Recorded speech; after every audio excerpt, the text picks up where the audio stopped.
시청자 여러분 안녕하십니까? 경제 인사이더들의 신박한 통찰과 함께하는 경제 인사이트 정철진입니다. 먼저 오늘 하루를 뜨겁게 달궜던 경제 뉴스 투데이 핫경제부터 살펴보겠습니다. 한국은행이 8일 발표한 국제수지 통계에 따르면 지난 1월 우리나라의 경상수지 흑자 규모는 30억 5천만 달러를 기록했습니다. 지난해 5월부터 9개월 연속 흑자입니다. 이 중 상품 수지는 42억 4천만 달러 흑자로 특히 수출이 1년 전보다 14.7% 증가하며 넉 달째 오름세를 이어갔습니다. 반도체 수출이 전년 대비 52.8% 급증했고 미국과 동남아 등으로의 수출이 확연한 회복세를 보였습니다. 내년부터 아파트 입주 절벽이 본격화되고 입주량이 전년 대비 절반으로 줄어드는 입주 반감기에 돌입할 전망입니다. 8일 부동산 정보업체 부동산인포에 따르면 향후 3년간 전국에 45만 2,115가구가 입주를 앞둔 것으로 조사됐습니다. 이는 지난 2022년부터 올해까지 입주 물량의 43%에 불과한 수준입니다. 이에 따라 시장에서는 공급 급감에 따라 향후 주택가격 상승을 우려하고 있습니다. 8일 에너지 전문 시장 조사 업체 S&E 리서치에 따르면 지난 1월 중국을 뺀 세계 각국에서 판매된 순수전기차, 플러그드인 하이브리드차에 탑재된 총 배터리 사용량은 작년 동월보다 43.2% 늘어난 319.4기가와트시로 집계됐습니다. KTL은 점유율 25.8%를 기록하며 선두에 섰고 LG 에너지 솔루션이 24.4%의 점유율로 2위를 차지했습니다. 오늘 보건복지부는 전날 간호사들이 의사 업무를 일부를 합법적으로 수행할 수 있도록 한 시범사업의 보완 지침을 마련하고 오늘부터 시행키로 했습니다. 이 지침에 따르면 간호사들은 사망진단 등 대법원이 판례로 명시한 5가지 금지 행위와 엑스레이 촬영, 대리수술, 전신마취 등 9가지를 제외한 진료 행위를 할 수 있게 됐습니다. 지금까지 투데이 핫경제였습니다. 자, 여러분 올해 들어서 이 비트코인의 움직임 심상치 않다는 소식 정말 많이 접하셨을 것 같습니다. 이 비트코인 역대 최고점을 계속해서 경신하며 한 개 가격이 무려 6만 9천 달러, 우리 원화로 거의 1억 원에 육박할 정도로 가격이 폭등하고 있는데요. 자, 지금은 최고점을 찍고 잠시 시간 조정을 보이고 있는데 앞으로 어떻게 될지 이미 시장에서는 비트코인이 7만 달러를 넘어서 10만 달러 간다. 우리 원화로는 1억 원을 넘는다. 2억 원을 넘는다. 이 각종 전망이 쏟아지고 있습니다. 자, 경제 인사이트에서는요. 작년 하반기부터 불고 있는 이 비트코인 가격 폭등세의 원인, 그리고 앞으로 비트코인 가격 전망, 그리고 전반적인 암호화폐 시장에 대한 분석까지 나눠보도록 하겠습니다. 자, 본격적인 오늘의 한 이슈 이야기 나눠보기 전에 자세한 내용 먼저 화면으로 만나보시죠.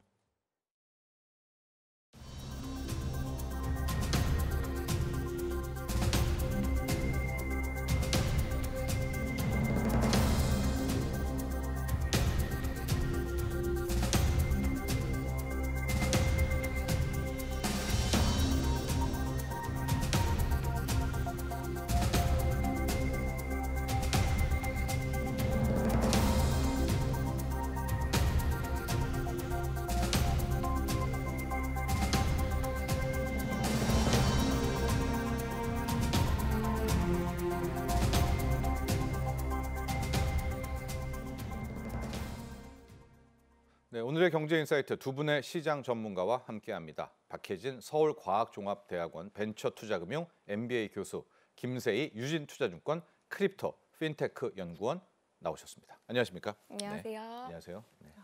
자, 먼저 우리 박혜진 교수님, 지금 어딜 가나 코인, 비트코인 얘기로 열풍입니다. 또 돈 벌었다는 분들도 많이 나오고 있는데요. 최근에 시장 흐름 좀 한번 보도록 하겠습니다. 비트코인의 가격 흐름 정말 어떤가요, 지금? 제가 지금 실시간으로 띄워놓고 보고 있는데요. 네. 네.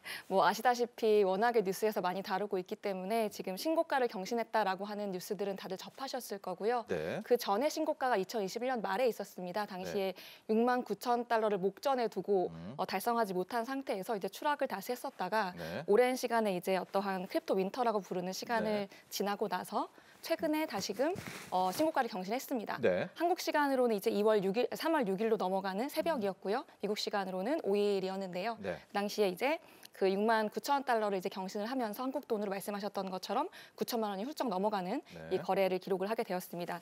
그런데 뭐 아시다시피 거의 바로 1,000만 원 정도가 다시 또 급락을 하면서 사람들도 공포 속에 몰아넣기도 했고요.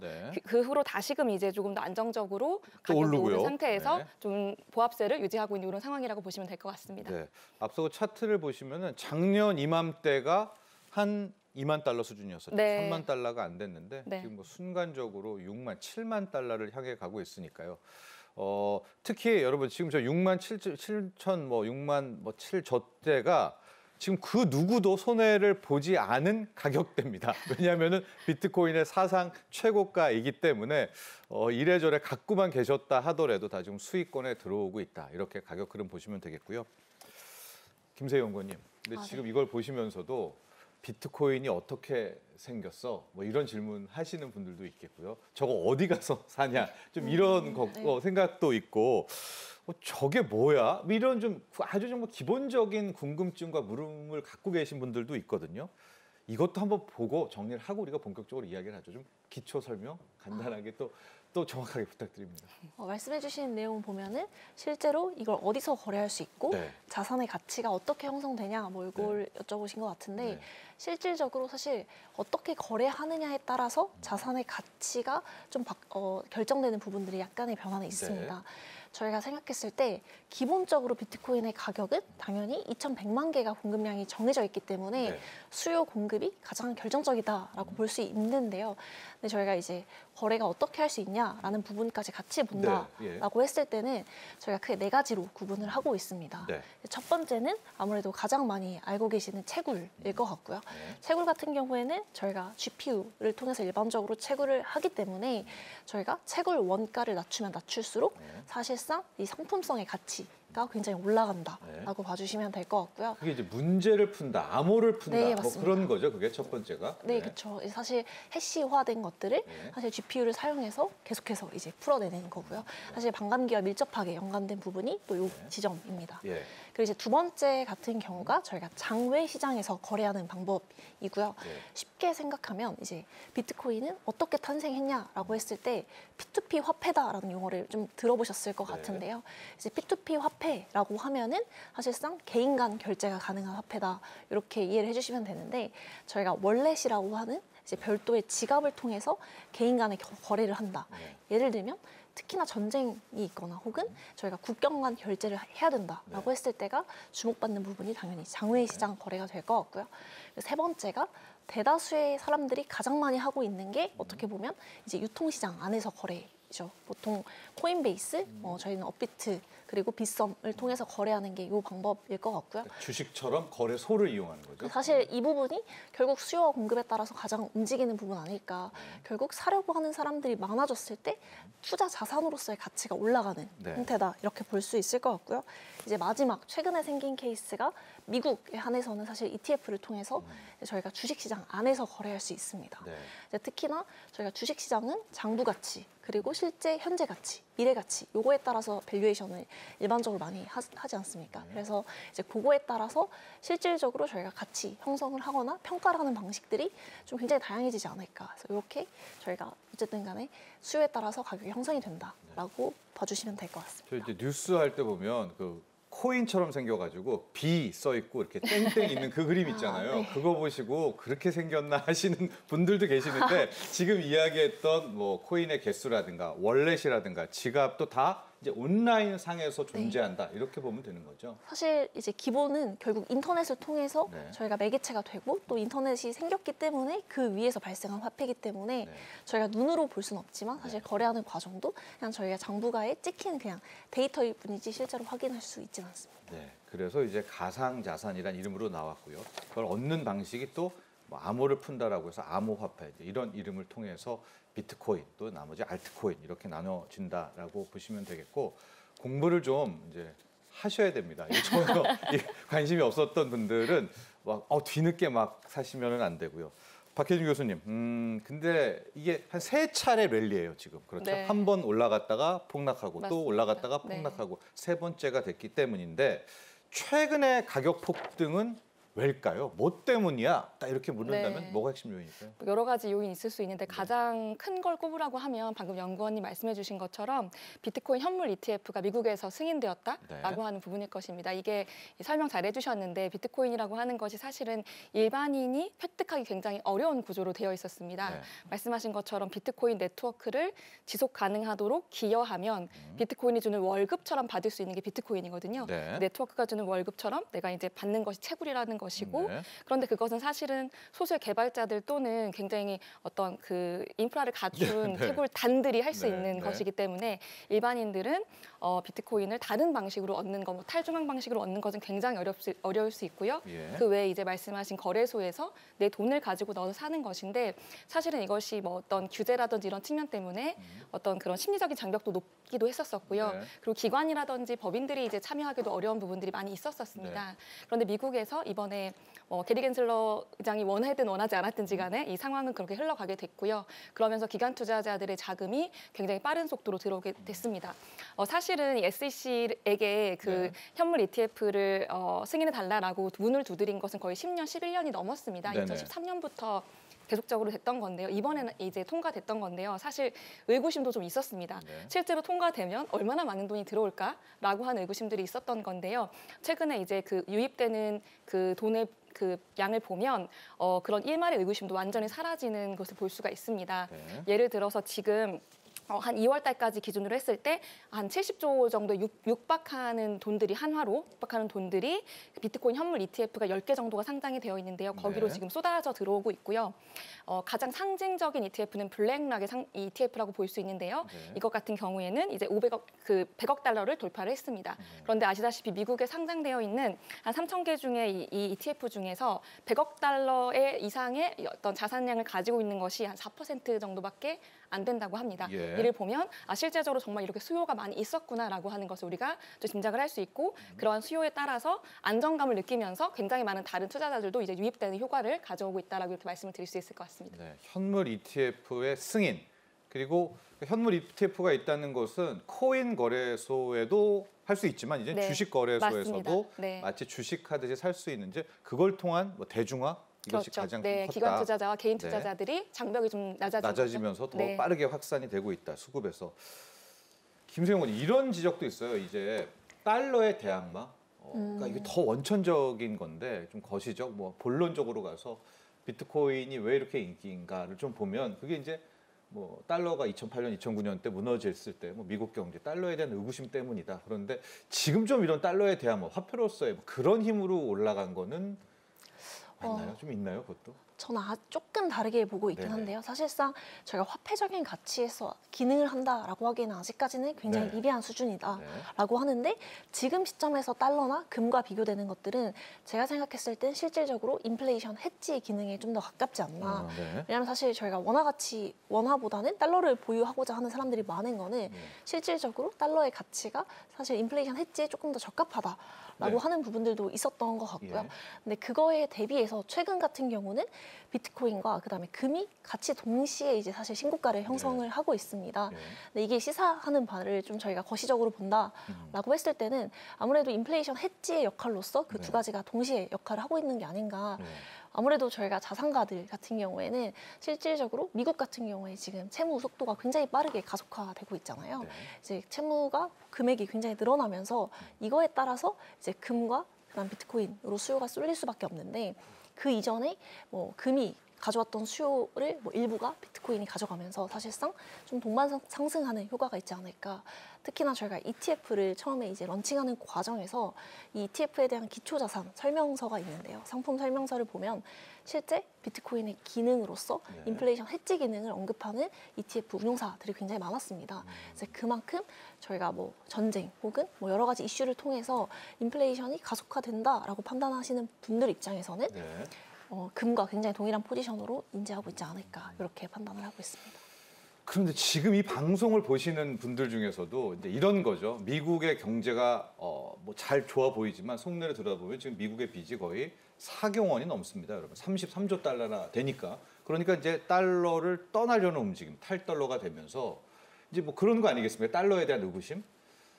근데 금은 내가 인정하겠다. 근데 비트코인이 뭐라고 인플레이션 해지를 하지? 정말 중요한 순간에 누가 비트코인 받아주나? 뭐 이렇게 좀 질문하실 수도 있거든요. 그렇죠. 아무래도 교환 가치로서의 이제 비트코인이 가시성을 보지 못했기 때문이라고 저는 생각을 하거든요. 예. 특히나 금 같은 경우에는 저희가 실수요가 있습니다. 있잖아요. 네. 예. 근데 반면에 비트코인 같은 경우에는 오히려 이거 인플레를 야기하는 케이스 아니냐. 예. 이제 그렇게 접근하시는 분들이 좀 굉장히 많습니다. 할 때 전기요금도 엄청 많이 들잖아요. 전기도. 네. 예. 사실 뭐 최근에 신재생을 통해서 네. 이제 채굴하기 때문에 채굴 원가는 굉장히 낮긴 하지만요. 이제 그걸 떠나서 궁극적으로 이제 거기에서 이제 시각 차이가 많이 발생하시는 것 같은데요. 근데 아무래도 저희가 좀 화폐적인 교환 가치로서 본다라고 하면은 조금 긴 시간이 필요하겠지만 네. 저희가 단순히 인플레이션 해지로서 저희가 이 물가 상승률을 방어하는 내 돈의 가치를 이제 찾기 위해서는 저희가 금이랑 비교한다라고 해보면 ETF 전체 ETF에서 금 현물을 담고 있는 이제 퍼센티지를 봤을 때 2%가 안 됩니다. 예. 1.7에서 8. 최근에는 또 그 자금 유출이 많이 발생했기 때문에 아마 더 언더일 것 같은데요. 이제 저희가 비트코인 현물 10개에 대해서만 생각을 해봤을 때도 최근 숫자로만 계산하면 이미 현재 나온 공급량이 거의 4%가 넘습니다. 사실 3배가 훌쩍 넘는 네, 데이터이기 그쵸. 때문에 그럼 저희가 ETF로 통해서 패시브 수급 때문에 저희가 그 비트코인 가격이 올라가는 건 훨씬 더 큰 상승이 가능하다라는 저희가 결과까지도 이제 생각해 볼 수 있기 때문에 네. 인플레이션 해지로서, 그러니까 단순히 화폐적 교환 가치 외에 저희가 투자 수단으로서 기능은 충분히 가능하지 않을까라고 생각을 하고 있습니다. 교수님은 네, 어떠세요? 왜 나는 금까지 인정하겠어. 근데 비트코인은 나는 안 돼. 차라리 달러를 가지고. 이런 분들에게 좀 얘기해 이게 주신다면? 비트코인의 탄생의 역사를 좀 보면 이해할 수 네. 있는 부분이 살짝 있습니다. 네. 연구원님 말씀해 주신 거라든지 우리가 많이 얘기하는 것들은 사실은 뭐 현대 포트폴리오 이론이라든지 네. 우리가 포트폴리오를 다각화해서 뭔가 더 각자 다른 방향으로 가는 자산들을 이제 넣었을 때에 리스크가 해지된다라고 하는 거라든지 그리고 여러 가지 의견들이 있을 수 있죠. 그런데 그것은 사실 이제 어떠한 그런 이 비트코인을 금융으로만 바라봤을 때 그럴 수 있는 것 같고요. 비트코인이 이제 2009년에 탄생하고 2008년에 이제 백서가 나왔고 네. 그 전에 거슬러 올라가면 사실은 암호학자들의 굉장히 한 몇십 년 동안 누적되어져 있는 여러 가지 업적들이 있었습니다. 어떻게 하면 이 중앙이 이제 개인들의 프라이버시를 해하면서 중앙이 모든 권력들을 가져가는 것. 그것이 사실 예전에는 정보에 대한 프라이버시 침해였다면 이제 시간이 흘러오면서 현재에는 자산에 대한 침해로까지 이어지고 있는 거거든요. 그래서 그런 부분들에 대해서 어떻게 하면 우리가 자주권을 가질 수 있지? 자주적으로 그냥 우리끼리 서로 할 수 있지? 그런데 그 질문에 대한 대답을 이제 비트코인은 기술에서 찾았던 거거든요.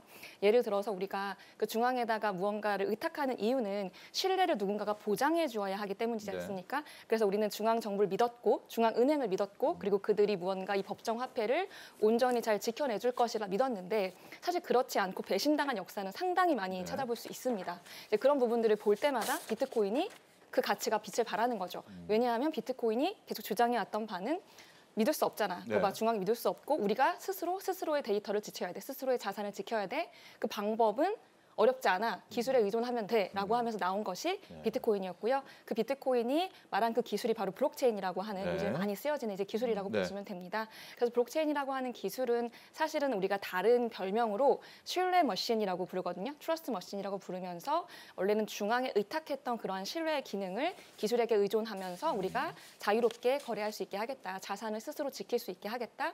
누군가가 한 번에 몰수하거나 한 번에 사라지게 만들지 않게 하겠다라고 하는 부분들이고요. 미국 같은 경우도 뭐 지금은 이제 미국이 가장 달러의 어떤 강세가 높기 때문에 미국으로 이제 위시가 되지만 통하지만 사실은 그 전에도 미국 전에 다양한 나라들이 있었었죠. 그런데 그 국가들이 사라질 때마다 그 화폐는 어떻게 됐습니까? 사라졌죠. 비트코인 같은 경우에는 이 세상의 어느 나라가 망하더라도 사실 비트코인이 사라지진 않죠. 그런 부분들이 이제 국가 여러 가지 격시적인 어떤 위기라든지 불안정성이 고조됨에 따라서 비트코인의 가치들이 좀 빛을 발하는 그런 상황이라고 봐주시면 될 것 같습니다. 그렇습니다. 이제 화폐 타락 이야기도 해주셨습니다. 실은 달러 전에 파운드화였었는데 파운드화가 달러한테 뺏기기 전에 정말 엄청난 가치 폭락이 왔거든요. 그러니까 지금 이 달러도 우리가 기축통화 미국 최고야 하지만 실은 진짜 돈인 금으로도 일부 갔지만 방금 교수님과 또 연구원님 얘기했지만은 오히려 기술을 한번 믿어보자. 그런 차원에서의 또 해지 기능, 이 비트코인의 존재감도 있다. 이렇게 이해하시면 될 것 같습니다. 아까 우리 잠깐 이 현물 ETF 이야기가 나왔었는데 우리 김세희 연구님 이제 앞으로 현물 ETF가 가져올 뭐 파급 효과 조금 더 살짝 하고 반감기로 넘어가 볼까요? 네. 네, 뭐 파급 효과라고 하면 사실 제가 생각했을 때 ETF 출시 어떤 의의를 보면 저는 굉장히 혁신적인 비클에 가장 어떻게 보면 혁신적인 자본이 담겼다라고 저는 평가를 하고 있습니다. 그 말은 즉슨 말씀해주신 교수님이 말씀해주신 것처럼 초반에 접근성을 확대했다라는 게 굉장히 제가 봤을 때 가장 큰 의미가 있을 것 같고요. 특히나 가격적인 측면을 많이 궁금해하시기 때문에 이제 그런 부분들을 추가로 말씀을 드리면 저희가 가격 같은 경우에는 현물 ETF여야지 사실상 가격에 반영되는 효과가 굉장히 큽니다.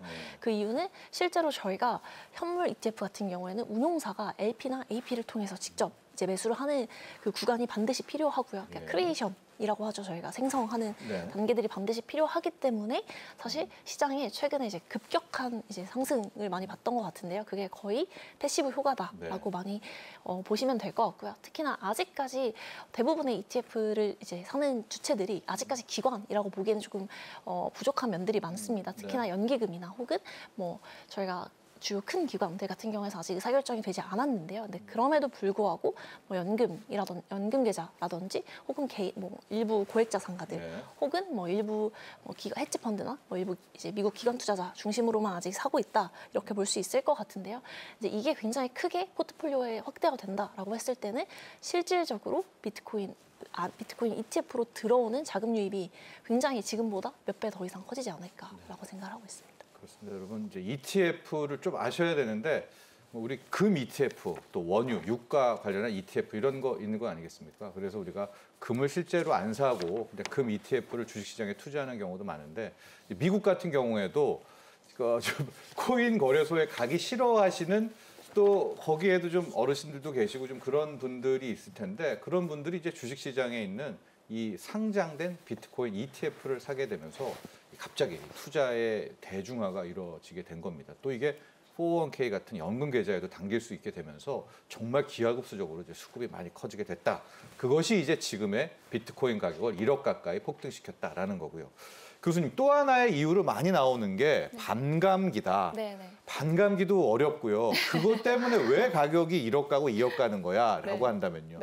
반감기는 말씀드렸던 것처럼 비트코인은 기술 기반의 화폐입니다. 그래서 이미 사전에 비트코인이 세상에 등장할 때에 이 비트코인이 어떻게 자라거라라고 하는 것들이 모두 다 코딩되었다라고 보시면 될 것 같습니다. 운명이 결정된 거네요. 네, 다 결정되어 있습니다. 그렇기 때문에 투명하죠. 우리가 뭐 달러든 원화든 간에 갑자기 중앙정부가 얼마를 찍어낼지 알 수가 없는 그런 위기 속에 살고 있거든요. 지금도 막 찍어내고 있는 거죠, 미국이 달러를. 맞습니다. 그런데 이제 비트코인 같은 경우에는요. 처음 설계할 때 2,100만 개만 발행되도록 설정이 되어 있습니다. 그리고 2,100만 개가 언제 얼만큼 유통되도록도 설정이 되어 있습니다. 그래서 이 4년에 한 번씩 그 비트코인의 유통량이 반으로 뚝뚝 떨어지게 설계가 되어 있는 상황이고요. 이번에 오는 반감기라고 부르는데요. 이번에 이제 4월 달에 예상되어 있는 반감기가 4번째 반감기다. 이렇게 보시면 될 것 같습니다. 반감기가 도래하게 되면 다양한 일들이 발생을 하겠죠. 반감기는 유통량이 이제 줄어든다라고 보시면 되는데 다시 쉽게 설명을 드려보면 아까 이제 비트코인은 어떻게 세상에 나오느냐, 유통되느냐라고 했을 때에 월급을 받는다고 말씀드렸잖아요. 비트코인이라고 하는 것은 어떤 중앙의 관리자나 관리 회사가 없습니다. 알아서 돌아가야 되는데 알아서 돌아가려면 세상에 굉장히 많은 사람들이 이 비트코인 네트워크를 연결하도록 도와줘야 됩니다. 자신들의 돈을 가지고요. 그러면 아무나 할 일 없는 사람들이 뭐 아무 돈이 너무 많은 사람들이 하진 않을 거잖아요. 그래서 열심히 네트워크 연결에 기여해주면 비트코인 네트워크가 고마워 하면서 블록 하나가 생성될 때마다 처음 4년 동안에는 50개의 비트코인을 선물로 줬어요. 보상이라는 거죠? 네, 맞습니다. 그걸 월급이라고 제가 이제 아까 표현을 드렸던 거고요. 그런데 이제 한 번의 반감기가 지나면 그것이 2분의 1로 경감이 됩니다. 그래서 25개씩을 이제 주고요. 그 다음에는 12.5개씩을 주고요. 이런 방식으로 떨어지면서 그러면 채굴자들이 받는 비트코인 수 자체가 반으로 줄어드니까 세상에 유통되게 될 비트코인도 반으로 줄어들게 되는 거죠. 그래서 이제 유통량 자체가 반으로 줄어든다라고 이제 말씀을 드린 거고요. 그래서 이러한 그 비트코인이 줄어들게 되면 연구원이 말씀하신 것처럼 수요 공급에 의해서 당연히 공급이 줄어들게 되잖아요. 그렇기 때문에 이 반감기가 미치는 영향들이 지금까지 쭉 있어 왔습니다. 가격에 많이 반영이 되었었고요. 그런데 이번에 좀 독특한 케이스는 기존의 3번의 반감기 동안에는 반감기가 시작되기 한 1년 전부터 스멀스멀 오르다가 반감기를 지나고 나서 한 1년 동안 랠리식으로 폭등을 하다가 그 후에 70~80%가 뚝 떨어지고 뭐 이런 것들을 좀 반복을 해왔었습니다. 네. 그럼 거시경제 상황에 따라서 살짝 다른 경우는 있었지만요. 근데 이번에는 반감기가 아직 오지도 않았는데 이미 폭등을 지금 기록을 하고 있는 상황이어서 여러 가지 여기에 대한 의견들이 좀 분분하기는 하죠. 그런데 그중에 가장 대표적인 거 하나가 공급은 이제 줄어들 건데 심지어는 가치가 높아지니까 갖고 있는 사람들이 더 안 팔겠죠. 이제 공급도 정말 이 시장 공급량 자체도 줄어들고 비트코인 공급량 자체도 줄어드는데 ETF로 인해서 너무나 사람들이 이제 쉽게 비트코인을 정말 직접적인 투자를 할 수 있게 된 상황이 된 거죠. 수요는 더 늘었죠. 그렇죠. 현물이기 때문에 사야 되잖아요. 그렇기 때문에 수요는 폭등하는데 공급은 쪼그라들고 당연히도 가격이 오를 수밖에 없는 상황이고요. 이것이 이제 이번 네 번째 반감기가 가지는 이 현물 ETF라고 하는 이벤트가 발생하면서 이번 반감기에는 기존의 반감기들하고 좀 가격의 그래프가 다르게 나타나는 이유가 될 수 있을 것 같습니다. 그러면요, 5번째 반감기가 또 오겠죠. 4년 후에. 6번째 반감기가 4년 후에 또 오겠죠. 뭐 계산을 좀 해보면 한 2030년, 2040년이 되면 2100만 개가 다 채굴돼 버리잖아요. 네, 맞습니다. 그러면 끝? 채굴로는 끝? 채굴로는 끝입니다. 네. 아, 그럼 이제 유통 가지고만 해야 돼요? 네. 그러니까 그런 것들이 오히려 더 비트코인을 좀 이렇게 신봉한다 이런 분들에게는 큰 매력으로 다가오겠네요. 그렇죠. 그 믿을 수 있다라고 하는 것이 신뢰할 수 있다라고 하는 것이 우리가 사실은 아무도 신뢰할 수 없기 때문에 지금 많이 당하고 살고 있잖아요. 네. 그런 부분에 있어서 인플레이션을 당하는 거죠. 네, 돈을 맞습니다. 자꾸 찍어내니까. 맞습니다. 네. 그런데 이제 비트코인은 적어도 그 부분에 있어서의 투명성 그리고 예측 가능성, 신뢰성 같은 것들을 좀 가지고 있는 거죠. 김세용 의원님 지금 이제 반감기 얘기 계속 하고 있는데 요즘에 투자자들이 똑똑해가지고요 반감기 이후에 세 번째 지금 네 번째니까 가격이 어땠지 이런 것도 다 또 알고 그래서 요번에 반감기가 원래는 반감기 후에 뭐 가격이 올라 뭐 그러는데 미리 땡겨받은 거 아니에요? 뭐 이제 이런 좀 투자적인 테크닉은 어떻습니까? 사실 이미 교수님께서 그 부분은 지적해 주신 것 같긴 한데요. 사실 그렇기 때문에 과거와 다른 양상이 되지 않을까 혹은 사실 반감기 이후 보통 1년이 최고점, 신고가를 가장 기록하는 시점이었는데 그게 당겨지지 않을까. 예를 들면 뭐 7개월에서 8개월 이런 식으로 좀 그런 효과가 발생하지 않을까라고 이제 굉장히 의견들이 다양하게 나오고 있는 와중인 것 같은데요. 사실 뭐 이번 같은 경우에는 이제 어쨌든 간에 시장에 그걸 예측할 수는 없지만 제가 생각했을 때는 저는 지금부터 불장의 초입이라고 보고 있기 때문에 사실상 반감기 아직 이전이긴 하지만 반감기 전후로 뭐 채굴업체들의 일부 대량 매도나 혹은 일부 환매, 그러니까 차익 실현을 위한 환매가 있어서 가격이 하락하더라도 실질적으로 뭐 올해 그리고 1년 후가 되는 뭐 내년 초까지는 사실상 굉장히 강한 상승을 보이지 않을까 저는 이렇게 예상을 하고 있고요. 그리고 워낙 이제 비트코인 반감기에 대해서 설명을 뭐 많이 해주셨기 때문에 제가 조금 더 이제 말씀을 드리면 사실상 뭐 저희 중간에 이제 유통량이 반으로 준다라고 했었는데요. 저도 이제 그 부분이 굉장히 궁금해서 최근에 이제 하루 평균 이제 비트코인이 공급되는 그러니까 시장에 풀리는 물량이 한 900개 정도 됩니다. 사실 이게 반감기를 지난다라고 해서 유통량이 딱 반으로 주지 않습니다. 그 이유는 왜 그러냐면 채굴 보상이 반으로 주는 건데요. 근데 그거에 맞춰서 대부분의 이 채굴 업체들 같은 경우에는 뭐 예를 들어서 하드웨어를 굉장히 좋은 것들로 왜냐하면 경쟁하는 과정이잖아요. 이제 그렇기 때문에 실질적으로 완전히 반으로 준다라기보다는 기존에 만약에 저희가 900개가 일반적인 에버리지였다라고 하면은 사실 뭐 한 7, 800개 정도로 사실 막 완전히 반까지는 안 하는 추세들을 많이 보였던 것 같고요. 그렇기 때문에 사실 최근에 기기 업그레이드가 어느 정도까지 많이 됐냐 혹은 GPU 수요가 사실상 AI로도 많이 가고 있기 때문에 그게 힘들다라고 하면 오히려 말씀해 주신 것보다 훨씬 더 큰 반감기의 효과가 오지 않을까 이런 부분들까지도 사실 얘기가 많이 좀 나오는 것 같고요. 그리고 그 아까 이제 정말 모든 채굴 보상이 다 끝나게 된다라고 해서 거의 0.0000개에 가까웠을 때는 그러면 이 네트워크 채굴을 통해서 사실 비트코인의 보안성이 유지가 되는 거거든요. 근데 그러면 정말 망하진 않을까 저도 했던 고민이거든요. 저도 그래요. 2,100만 개로만 놀아 그러면은 못 가진 사람이 아예 외면할 수가 그러면 있잖아요. 채굴을 하려는 유인이 없어지지 않을까. 채굴이 끝난다라는 말은 즉슨 비트코인이 해킹당할 수 있거나 혹은 보안이 약화될 수 있는 하나의 뭐 어떻게 보면 지점이라고 볼 수 있기 때문에 저는 그 부분이 조금 궁금했었는데요. 근데 일반적으로 이제 거의 보통 두 가지의 가능성들이 많이 나오고 있는데요. 사실 저희가 채굴 보상이라고 하는 것들은 저희가 정말 GPU를 채굴을 통해서 그러니까 수학 문제를 풀면서 얻는 채굴 보상이 있고요. 그리고 수수료 보상이 있습니다. 수수료라고 하면 비트코인의 트랜잭션, 거래가 많이 일어나면 날수록 사실 커지게 된다라고 봐주시면 될 것 같아요. 네, 그렇기 때문에 실질적으로 저희가 그게 끝나는 시점에 대해서는 가격이 굉장히 크게 올라가 있을 거기 때문에 수수료 보상만으로도 채굴자들한테 충분한 이득이 된다.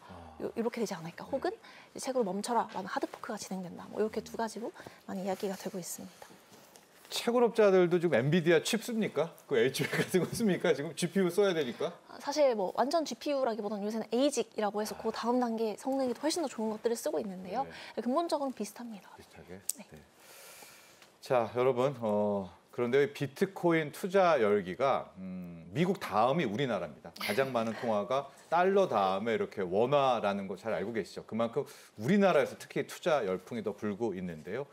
그래서일까요? 지금 국내 전망도 비트코인이 올 연말만 가더라도 뭐 1억 이상, 뭐 2억 가까이 갈 것이다라는 전망이 지배적이고요. 반면에 또 한켠에서는 여전히 못 믿겠다. 여전히 못 믿겠다. 이제 워린 버핏 쪽이죠. 자기는 뭐 30달러에도 뭐 안 산다. 이제 이렇게 얘기가 나오고 있는데요. 자, 비트코인의 투자 열기 앞으로는 또 어떻게 될까요? 그리고 가상 시장 전체적인 이더리움, 뭐 솔라나 같은 알트코인도 있으니까요. 어떻게 될지 시장 전체에 대한 이야기도 함께 나눠볼 텐데요. 준비된 영상 보고 난 후에 계속 이어가 보죠.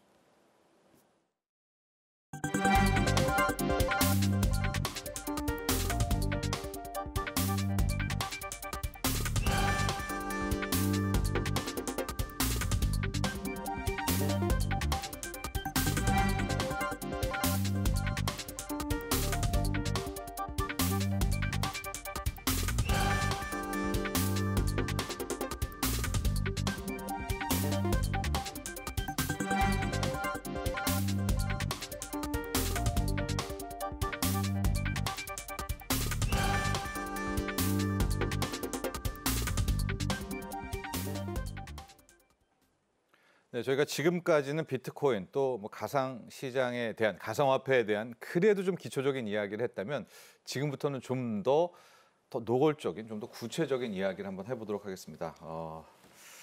박혜진 교수님. 네. 올해 얼마 갑니까? 예상.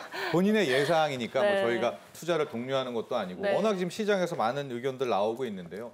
달러로도 좋고 뭐 원화로도 좋고요. 어느 정도로 이제 예상은 하고 계시나요? 전망? 사실 지금과 같은 ETF의 이러한 상황이 지속이 되고 또 곧 있으면 이제 홍콩에서도 비트코인 현물 ETF가 승인될 것이라는 예상들이 나오고 있는데요. 그렇다라고 하면 이제 중국 자금이 또 들어오겠죠. 중국 같이 또 불안정한 지금 경제 상황이기 때문에 중국 자금이 예상할 수 있을 것 같고요. 그리고 또 비트코인 현물 ETF가 나왔다는 것은 이것을 이제 시작으로 해서 다양한 파생 상품들이 또 등장할 수 있을 거라 예상도 할 수 있을 것 같고요. 그리고 우리가 이제 좀 침체를 벗어난다라고는 하지만 당장 급격하게 금리가 인하된다거나 하는 어떠한 거시적인 상황들이 크게 변하지 않는다라고 하는 전제를 만약에 한다라고 하면요. 충분히 뭐 1억, 2억 정도까지는 무난하게 이 상승이 있지 않을까, 이어지지 않을까 정도는 생각을 해보고 있습니다. 그러니까 뭐 갑자기 막 인플레 폭등해서 그렇죠, 뭐, 달러 강세되고 금리 인상으로 바뀌지 않는 이상 한 2억 정도까지는 무난하다. 20만 달러. 건의가 있는 이제 미국에 있는 기관들, 뭐 크립토닷컴이라든지 이런 것들을 보게 되면요, 보통 많이 예상하는 곳들에서 한 달러 기준으로 해서 우리나라 돈 환산하면 1억 7, 8천 정도까지 이제 예상을 하더라고요. 10만 달러 이상, 뭐 20만 달러, 30만 달러도 있고요. 그렇죠. 현재로서는 그러니까 위쪽이 많은데요. 우리 김세희 연구원님은 이 흐름 막 다 하고, 뭐 전제 조건 다르셔도 좋고요. 어느 정도로 바라보고 계세요? 저도 추세적으로는 굉장히 대부분 내용들과 그리고 보는 뷰들이 거의 비슷하다라는 거에 동의를 하는 것 같고요. 다만 저희가 시점을 언제쯤, 그러니까 어떻게 보냐에 따라서 조금 차이는 있을 것 같습니다. 특히나 저희가 일반적으로 이번 같은 경우는 사실 예외적이긴 하지만 보통 3, 4월이 코인 시장에서는 좋지 않았던 케이스이기 때문에 오히려 기회의 장이 될 수도 있다라고 생각을 하고 있고요. 근데 그럼에도 불구하고 제가 생각했을 때는 그래도 위를 바라보는 이제 시그널들이 굉장히 많다라고 할 수 있다라고 저는 생각을 하는데요. 그 이유는 아무래도 패시브 수급에 이제 굉장히 아직 초기다. 사실 저희가 지금까지 가격이 크게 떨어지지 않는 이유들도 오르는 폭에 비해서 사실 이미 떨어졌어야 되는 구간을 다 지나고 있거든요. 근데 그렇게 왜 유지가 될 수 있을까라고 생각했을 때는 사실 어떻게 보면 ETF, 패시브 수급의 효과가 굉장히 큰데요. 근데 그러면 이게 차익 실현이 먼저 나올까 혹은 수요가 먼저 땡길까, 기관들의 수요가 훨씬 더 클까, 이 부분을 생각해 보면 좀 명쾌하지 않을까라고 생각을 하는데요. 물론 이제 차익 실현이 가능한 구간들이긴 하지만요. 그럼에도 불구하고 아직까지 대부분의 펀드에 이제 편입이 네. 되고 있고요. 네. 특히나 이제 연기금 같은 경우에는 사실 의사결정이 한두 군데씩 나오고 있습니다. 근데 이제 그런 것들은 굉장히 큰 효과이기 때문에 저희가 그런 부분들을 생각했을 때 당연히 연말을 저희 말씀해 주신 20만 달러 1억 이상으로. 네, 저 1억은 너무 무난하게 가죠. 너무 무난하다. 네. 바꿔서요 질문을 다시 또 두 분한테 드릴 텐데 김세희 연구원님부터 이번엔 할게요. 네. 조정이 올 수도 있잖아요. 네, 그럼 조정이 올 때 어떤 이유가 좀 클까? 얘를 이제 꺾으려면 네. 비트코인이 뭐 때문에 급락할까 하고 조정이 온다면 한 어느 정도까지 떨어질까? 이번 똑같은 질문입니다. 예. 지금 같은 경우에 사실 뭐가 두려운가요? 지금 보통 이제 가격 내림이 발생했던 거는 GBTC, 그레이스케일의 이제 신탁이 굉장히 매도를 많이 했을 때인데요. 예. 근데 사실 이제 그게 굉장히 큰 조정에 영향을 주진 않을 거다라고 저는 생각을 하고 있습니다. 네. 왜냐하면 저희가 아무리 큰 조정이 온다 한들 지금 현재 추세로는 블랙록의 IBIT와 그다음에 피델리티의 FBTC로 흘러들어가는 플로우가 훨씬 더 크기 때문에 사실 선물 ETF에서 계속 슬로가 오니까. 사실 그거는 큰 문제가 안 될 것 같고 오히려 비트코인에 대한 신뢰를 위협하는 문제들이면 정말 큰 조정이 올 수 있겠다라고 생각을 하고 있습니다. 가령 예를 들면 그러니까 외부 변수들은 사람들이 많이 학습이 됐기 때문에 네. 조정이 와도 바로 회복이 될 것 같고요. 예를 들어서 비트코인의 트랜잭션이 좀 오랫동안 멈췄다라든지 혹은 뭐 이게 예를 들어서 갑자기 사토시라고 해서 기존에 이걸 개발자라고 저희가 네. 알고 있는 이제 그 사람이 가지고 있는 물량 혹은 저희가 그거 이제 그 사람 것이다라고 추정하고 있는 지갑이 있는데요. 네. 이제 그게 크게 움직인다던가 혹은 각 정부에서 몰수하거나 혹은 기타 다른 이유로 가지고 있던 규제. 비트코인을 한 번에 매도하는 뭐 케이스가 생긴다던가 이런 케이스 아니고서는 저희가 예를 들면 뭐 경제, 금리 뭐 이런 부분들은 사실 금방 회복이 가능한 부분이지 않을까라고 생각을 하고 있습니다. 교수님 이제 조정이 온다면 네. 이제 갑자기 뭐 진짜 급락이 온다면 어떤 재료가 있을까? 네. 가령 주식은 이제 삼성물산이다. 그럼 이재용 회장과 이부진 사장이 갑자기 막 자기 주식 팔면 폭락하지 않습니까? 여기 비트코인도 사토시라는 뭐 다른 코인도 그런 네. 대주주가 있을 것 아니에요. 근데 또 그분들이 왜 고래라고 불리는 팔까라고 것들이 생각도 있죠. 되는데 네. 어떤 요인을 좀 조심해야 될까요? 저도 연구원님 말씀에 상당 부분 동의가 되는 것이 네. 비트코인은 사실은 다른 변수보다는 비트코인이 가치를 가지게 됐던 그러한 내재적인 가치 그것이 흔들릴 때 혹은 그것을 믿고 비트코인을 보유하거나 비트코인에 기여했던 사람들이 그 가치를 이제 잃어버린 거 아니야라고 판단될 만한 어떤 행위들을 할 때 예. 말씀하신 것처럼 네. 대거 내다 판다거나 네. 그런 대주주가 네, 고래가 그런 네. 행위들이 보일 때에 이제 사람들의 믿음이 떨어져 나가면서 굉장한 예. 공포가 올 거라고 생각이 드는데요. 사실 그렇지 않아야 한다라고 네. 이제 저는 네. 믿고 있는 상황이고요. 사실 네. 그 들어보셨겠죠. 비트코인은 태어나고 나서 사망 선고를 469번을 받았습니다. 네. 비트코인은 끝났다. 네. 예, 이거 469번을 받았었는데요. 아까 그래프 보시면 아시겠지만 이 등락은 있었으나 네. 장기적으로 펼쳐놓으면 우상향을 쭉 유지를 하고 있었습니다. 예. 그래서 저는 사실은 상승이 오면 거기에 동반되는 급락은 또는 조정은 언제나 역사적으로 되풀이돼 왔잖아요. 네. 있을 수밖에 없을 것 같다고 보는데요.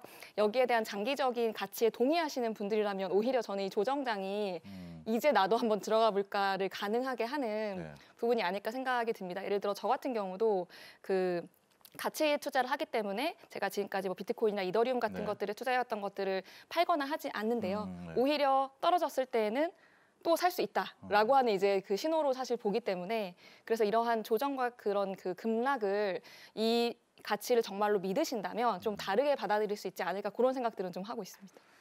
이 비트코인을 비롯해서 코인이 가령 마약 거래에 쓰인다라든가 뭐 이런 범죄 조직에 쓰인다. 그래서 마치 중앙은행이 약속이라도 해서 네. 갑자기 규제를 한다거나 이럴 가능성은 어때요? 하루아침에. 범죄에 쓰이는 아니 것이라고 그런 나쁜 점 때문에 네, 뭐 이런 걸 생각하는 들어서 경우들이 굉장히 많으시는데요. 사실상 범죄자들은 비트코인을 사용하지 거의 않습니다. 오히려 굉장히 그 쉬운 알트코인들이 더 많이 사용이 네네. 되고요. 왜냐하면 비트코인 같은 경우에는 뭐 우리나라도 국정원이라든지 이런 수사기관들에서 이 블랙리스트 지갑 관리도 되게 잘 하고 있고요. 네. 비트코인은 사실 무겁고 뚱뚱하고 비싸고 비효율적입니다. 네. 그렇기 때문에 이것을 가지고 뭐 자금 세탁을 한다던가 범죄에 악용하는 것은 우리가 생각하는 것보다 절대적으로 낮습니다. 네. 그리고 아시겠지만 거기에 쓰는 돈은 달러나 이런 것들이 훨씬 더 또 트래블러도 압도적으로 있고요. 높죠. 네, 맞습니다. 지금 나오고 있네요. 네, 그렇기 그래서 때문에 네. 그걸로 또 트집 잡기는 어렵겠다. 그러니까 뭐 지금으로서는 진짜 하방에 재료가 진짜 없나요? 뭐 진짜 앞서 말한 것처럼 고래가 판다든가 규제도 아니라면 사실 규제 같은 경우 저는 오히려 지금 시점에서는 호재라고 생각을 하고 있고요. 왜냐하면 네. 이미 규제가 굉장히 많이 전방위적으로 일어났었고 네. 궁극적으로 이제 그거의 끝단이 뭐 국내 같은 경우로 하면 사실 국내 ETF 사실상 그 중개도 금지를 했었고요. 아직 네. 출시도 아직 저희가 허용이 안 되고 있기 때문에 이제 그런 부분들에 대한 뭐 오히려 규제안을 만들어서 한다라고 했을 때는 네. 투자자들 입장에서는 굉장히 오히려 호재로 받아들일 가능성이 지금 단계에서 높은 것 같고요. 다만 제가 생각했을 때 그래도 가방이 없냐라고 하기에는 네. 뭐 예를 들면 거시 변수들이 있을 수 있겠죠. 생각보다 저희가 어쨌든 간에 비트코인이 정말 폭발적으로 가격이 여기서 더 올라주려면 금리 인하라든지 뭐 이런 변수들을 생각하고 있을 텐데 그게 생각보다 이제 쉽지 않다던가 혹은 훨씬 이게 상대적인 거기 때문에 비트코인보다 훨씬 더 매력적인 자산 예를 들면 엔비디아의 독주가 아무래도 더 예상이 된다. 이 AI 칩을 개발하기 위해서 사실상 한동안 개발이 힘들다라고 했을 때 사실 지금 최근에 나스닥에 약간의 조정이 있었지만 사실 엔비디아의 조정은 이루어지지 않았었거든요. 근데 특히나 이제 그걸 기반으로 저희가 뭔가의 더 매력적인 자산들 혹은 뭐 금의 어떤 이벤트가 있어서 이제 사실 옮겨가거나 그게 아니라 단순히 비트코인의 자체적인 요인이다라고 했을 때는 물론 뭐 예를 들면 FTX 파산처럼 그런 외부 변수들 특히나 지금 두나무가 업비트라는 이제 거래소를 굉장히 사실 점유율이 어떻게 보면 가장 크다라고 할 수 있을 것 같은데요.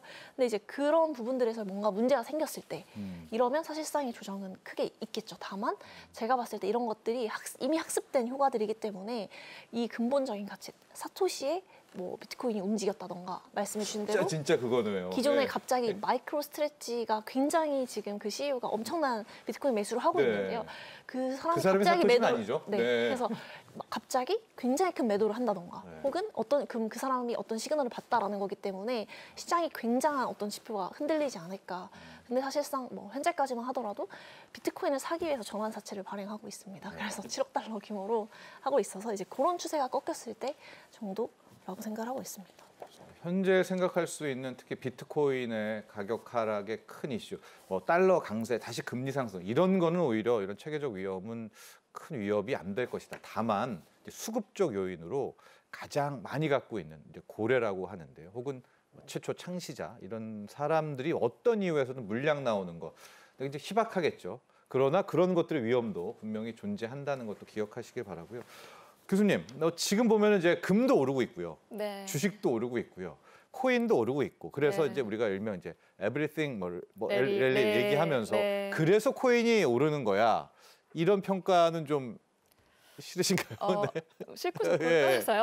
이거 뭐 어때요? 엔비디아도 올랐잖아. 그래서 코인도 올라. 뭐 크게 생각하지 마. 이게 사실 이제 이렇게 보시잖아요. 보통 안전자산이라고 하는 것이 존재하고 이제 위험자산이라는 것이 존재하고 안전자산의 대표적인 것들이 뭐 금이라든지 달러라든지 이제 뭐 채권이라든지 이런 것들이 있고 이 위험자산이 이제 뭐 주식이나 코인이나 이런 것들이 있는데 왜 다 같이 오르느냐? 항상 반대로 움직이는데라는 말씀들을 하시곤 하는데요.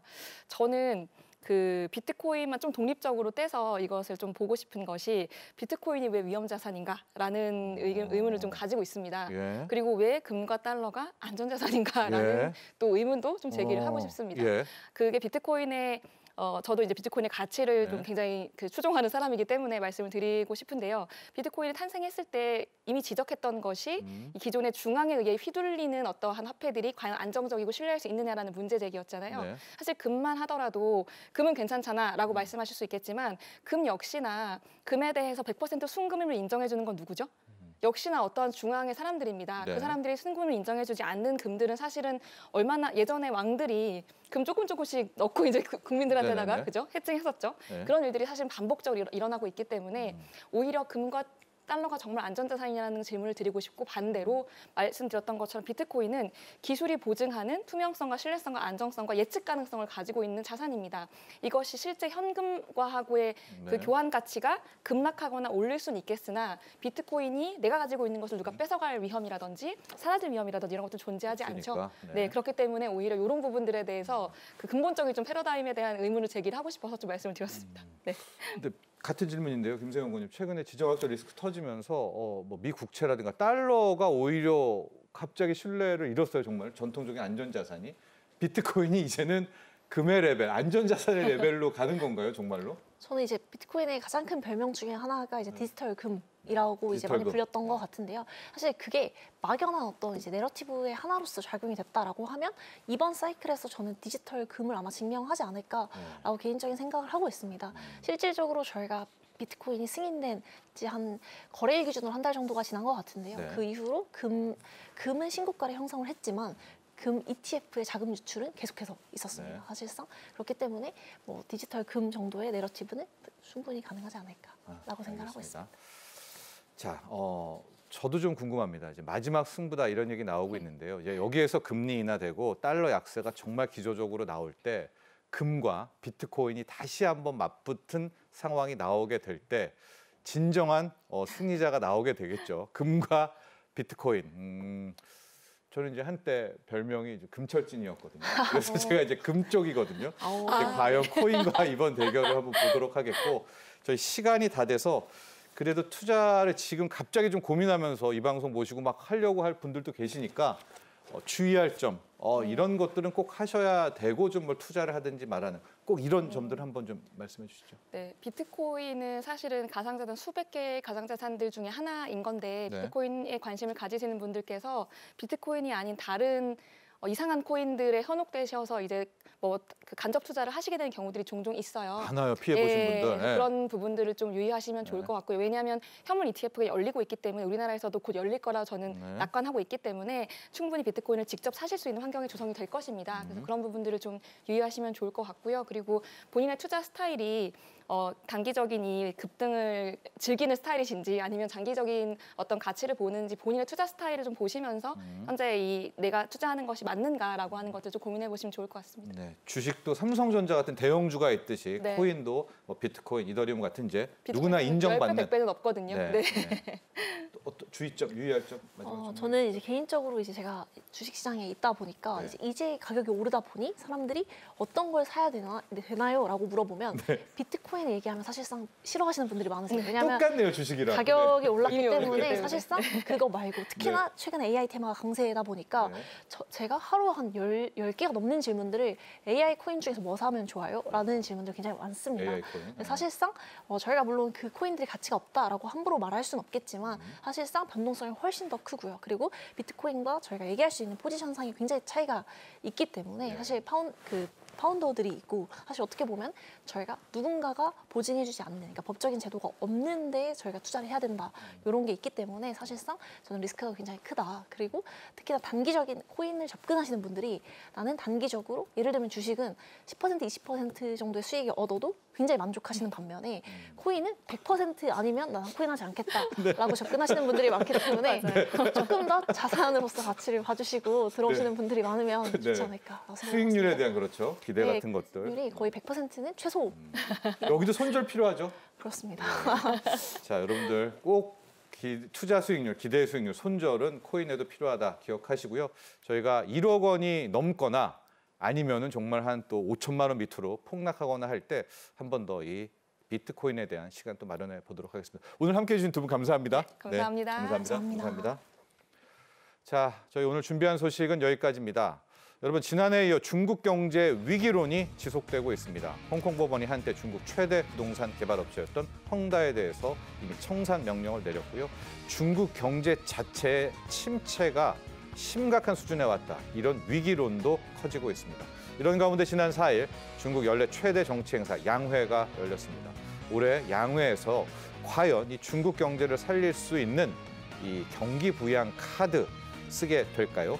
다음 이 시간 경제 인사이트에서는 중국 경제의 현재 상황, 전망, 그리고 우리 한국 경제에 미치는 영향 자세하게 살펴보겠습니다. 오늘도 함께해 주신 시청자 여러분 감사합니다.